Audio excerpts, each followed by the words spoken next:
السيارات الصينية. مهم. إيش السالفة؟ السيارات الصينية عبد الحق ما لي أي علاقة بأحد ثاني، عندي إشكالية فيها.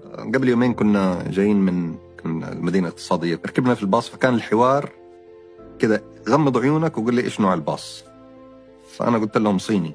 قال ليش عرفك؟ قلت له من الريحة، من ريحة البلاستيك. أوكي، شاشات. ريحة البلاستيك تعرف الرخيص اللي كذا تحس كذا.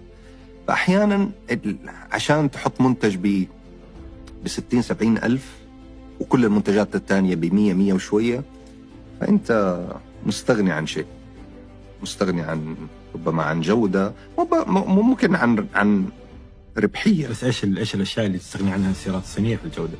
مرة ثانية ما بقول إنه هي منتجات سيئة، لكن إلى الآن ما خدمت بشكل جيد. بس أنا كل اللي بقوله إنه خليني أشوف السيارة هذه يا أخي بعد 15 سنوات كيف حيكون حالة البلاستيك اللي فيها، المحركات هل حتعيش زي دورنا نتكلم على مثلا تويوتا ولا فورد ولا جي ام ولا هذا، إنه حتدق 300-400 ألف كيلو ولا حتخرب على 100-150 ألف كيلو.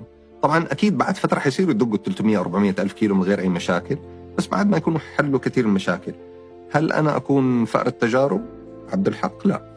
فأنا لا، خليني مبسوط بالسيارات اللي أنا أعرفها واشتغل عليها. إذا ما عندي الإمكانية وإذا دخلي